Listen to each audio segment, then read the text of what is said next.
LBC, makinig kayo. Yung tsokolate po namin at marami kayong ninanakaw. Hindi na namin natanggap. Isa na namang pamilya na mula pa ng Amerika ang nadismaya at nagalit dahil sa sinapit ng kanilang balikbayan box na ipinagkatiwala sa LBC. Ninakaw daw kasi umano ang kanilang mga padalang tsokolate na Ferrero Rocher, mga bagong damit na para sana sa kanilang ama at mga pabango. Ang dami nawawalang gamit. Ang nawawalang gamit. Ang dami nagagawa. Bakit kailangan nyo lagyan yan dito?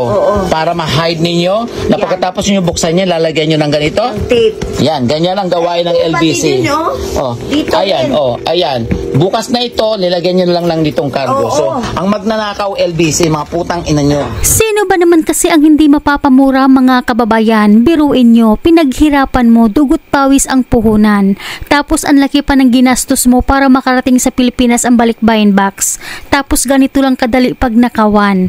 Kaya't kahit sino naman siguro ay mag-init ang ulo at mawala ng tiwala. Tulad nitong ating mga kababayan, sa sobrang pagkadismaya, nawalan sila ng tiwala sa LBC. Sa kanilang Facebook post na may emoji caption kung saan ipinapahiwatig nila ang kanilang sobrang pagkagalit sa LBC, anya sa post, "No to LBC anymore. Ito ang matagal ng gawain ng LBC kaya iwasan nyo magpabalik-bayan box sa kanila, mga magnanakaw. Mag-star cargo na lang ulit."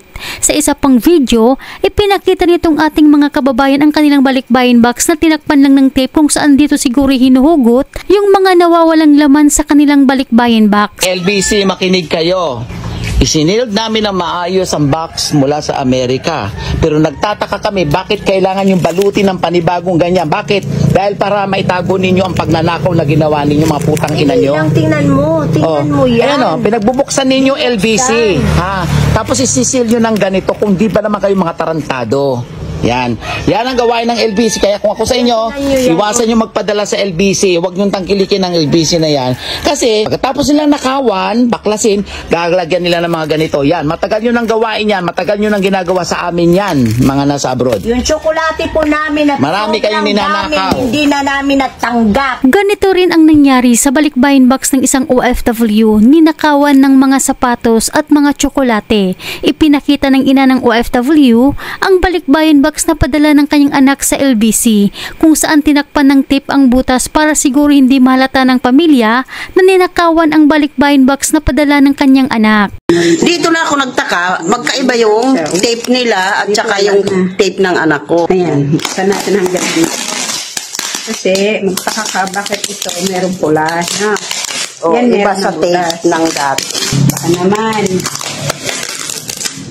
Ayan malaki ang sira. Kasi halata yung may tip na LBC, malaki ang butas eh.